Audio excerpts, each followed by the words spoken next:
Lectura del libro del Génesis. Israel amaba a José más que a ningún otro de sus hijos, porque era el hijo de su vejez, y le mandó a hacer una túnica de mangas largas.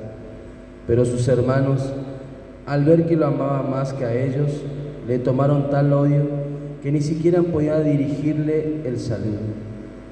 Un día, sus hermanos habían ido hasta Siquem para apacentar el rebaño de su padre. Entonces Israel dijo a José: tus hermanos están con el rebaño en Siquem, quiero que vayas a verlos. José fue entonces en busca de sus hermanos y los encontró en Dotán. Ellos los divisaron desde lejos y antes que se acercara ya se habían confabulado para darle muerte. Ahí viene ese soñador, se dijeron unos a otros. ¿Por qué no lo matamos y lo arrojamos en una de esas cisternas? Después diremos que lo devoró una fiera. Veremos entonces en qué terminan sus sueños. Pero Rubén, al oír esto, trató de salvarlo diciendo: no atentemos contra su vida. Y agregó: no derramen sangre. Arrójenlo en esa cisterna que está allá afuera, en el desierto, pero no pongan sus manos sobre él. En realidad, su intención era librarlo de sus manos y devolverlo a su padre sano y salvo. Apenas José llegó al lugar donde estaban sus hermanos, estos lo despojaron de su túnica, la túnica de mangas largas que llevaba puesta. Lo tomaron y lo arrojaron a la cisterna, que estaba completamente vacía. Luego se sentaron a comer. De pronto, alzaron la vista y divisaron una caravana de ismaelitas que venían de Galat, transportando en sus camellos una carga de goma, tragacanto, bálsamo y mirra, que llevaban a Egipto. Entonces Judá dijo a sus hermanos: ¿qué ganamos asesinando a nuestro hermano y ocultando su sangre? En lugar de atentar contra su vida, vendámoslo a los ismaelitas, porque él es nuestro hermano, nuestra propia carne. Y sus hermanos estuvieron de acuerdo. Pero mientras tanto, unos negociantes madianitas pasaron por allí y retiraron a José de la cisterna. Luego lo vendieron a los ismaelitas por 20 monedas de plata, y José fue llevado a Egipto. Palabra de Dios.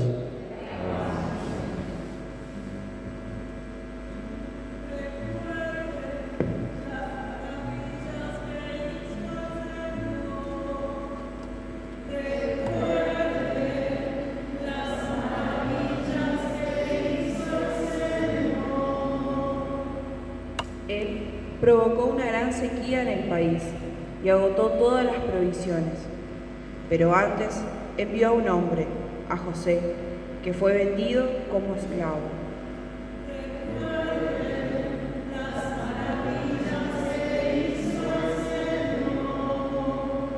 Le ataron los pies con grillos y el hierro oprimió su garganta hasta que se cumplió lo que él predijo, y la palabra del Señor lo acreditó.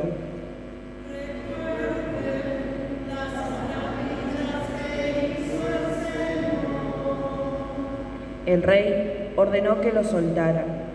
El soberano del pueblo lo puso en libertad, lo nombró señor de su palacio y administrador de todos sus bienes.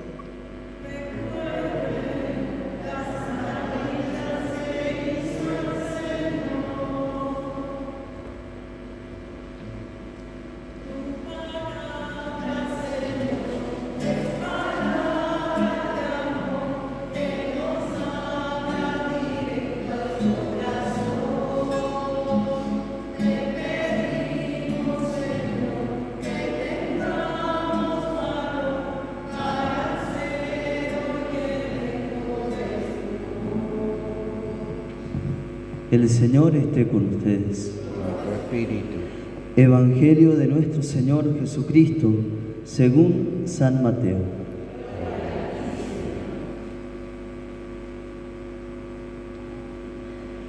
Jesús dijo a los sumos sacerdotes y a los ancianos del pueblo: escuchen otra parábola. Un hombre poseía una tierra y allí plantó una viña. La cercó, cavó un lagar y construyó una torre de vigilancia.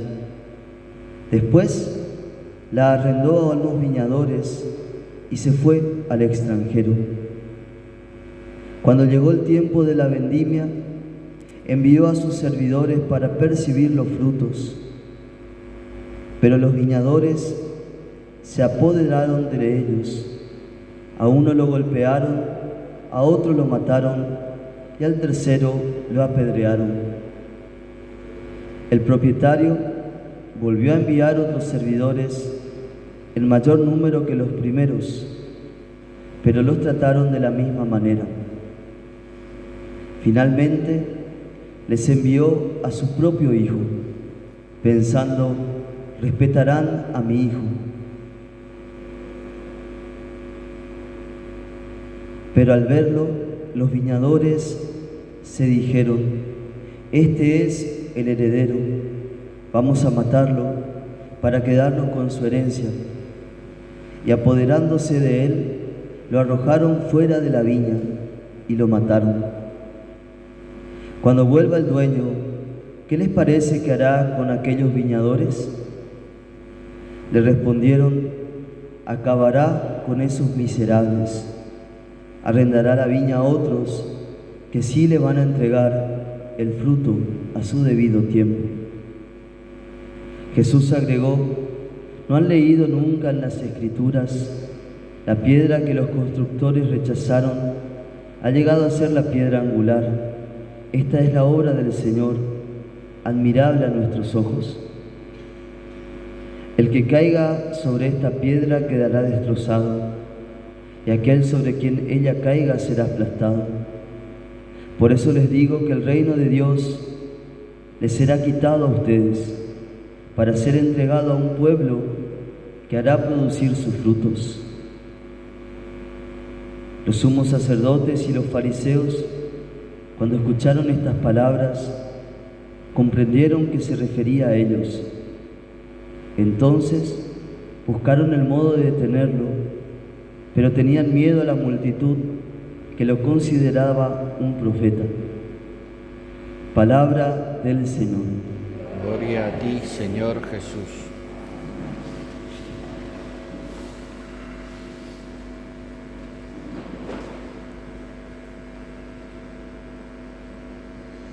La tentación de los primeros padres: serán como dioses, ¿no? Se sigue ramificando, ¿no? Y va tomando distintas formas, ¿no? Hemos visto todos estos días como ese endiosarnos, ¿no? Querer ocupar el lugar de Dios nos muerde y nos persigue en nuestro interior de distintas maneras, ¿no? De distintas formas. Hoy, si bien la parábola nos aclara Mateo que está dirigida para los sumos sacerdotes y los fariseos, o sea, hombres, personas religiosas, personas que tienen su vida dedicada a la religión, podemos nosotros nos puede ayudar a nosotros también a discernir los deseos de nuestro corazón, ¿no? Nuestras decisiones. Y fíjense que este endiosamiento del corazón humano puede llegar a extremos violentos, ¿no? Muy agresivos. La viña de la cual habla la parábola es la obra de Dios, ¿no? Es su voluntad, a la cual las personas, los hombres y mujeres, estamos invitados a servir, ¿no? Servir a la obra de Dios, colaborar con la obra de Dios,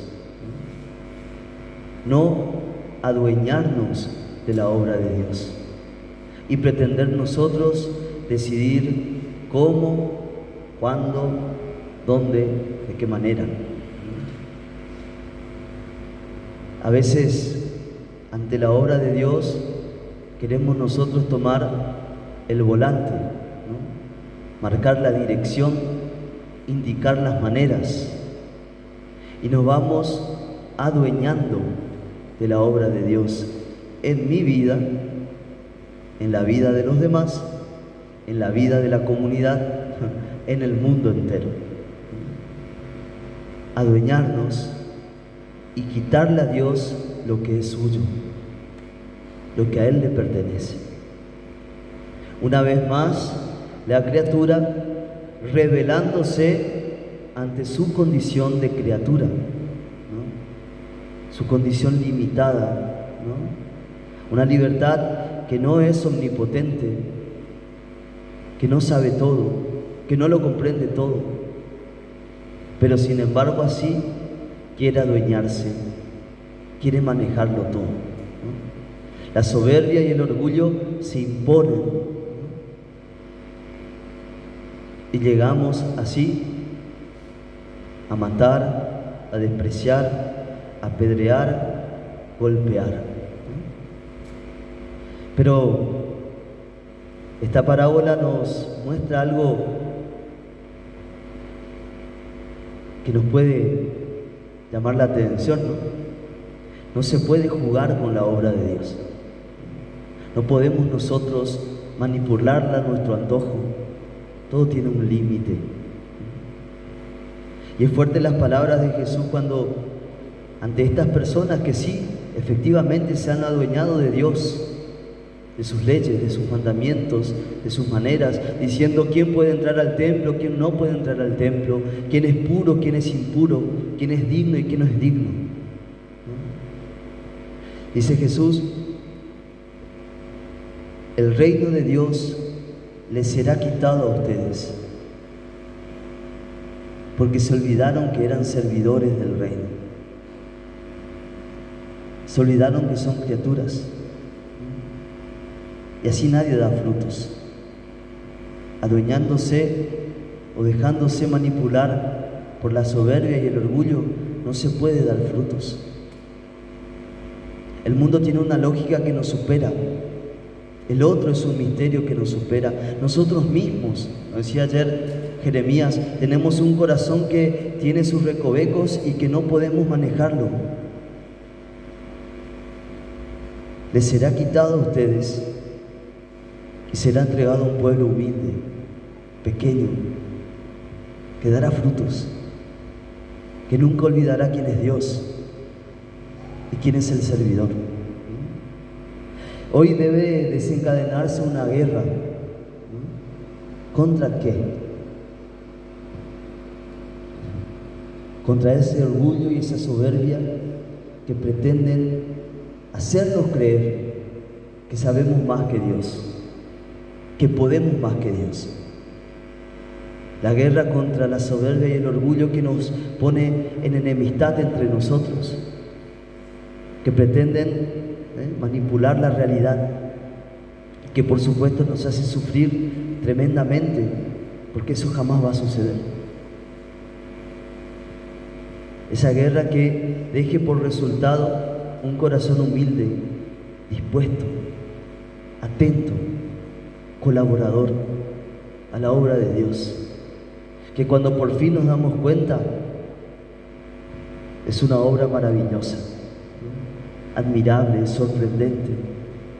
Cuando nos ponemos al servicio del reino, entendemos que es la mejor decisión que podemos tomar.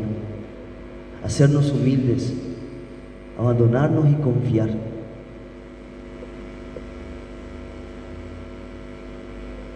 A veces parece que se desgarra el corazón, porque soltar el control es difícil. Parece que lo perdemos todo, pero sin embargo es la mejor decisión que podemos tomar. Vamos a pedirle, hermanos, quizás en este tiempo nos aferramos a maneras y modos que nos lastiman, que nos hieren el corazón, que nos hacen sufrir. Y hoy Dios nos invita al abandono y a la confianza. Te entrego Padre, tú que todo lo sabes, tú que todo lo puedes, te entrego esta situación, esta persona, te entrego mi corazón. Quiero soltarlo en tu infinita misericordia y confiar y abandonarme. Es tu obra, es tu voluntad la que yo acepto, la que yo recibo y celebro. Nunca se escuchó que alguien que confíe en el Señor sea defraudado. Libérame del orgullo, de la soberbia, de las pretensiones, de querer endiosarme, olvidándome que soy tu Hijo, infinitamente amado por vos.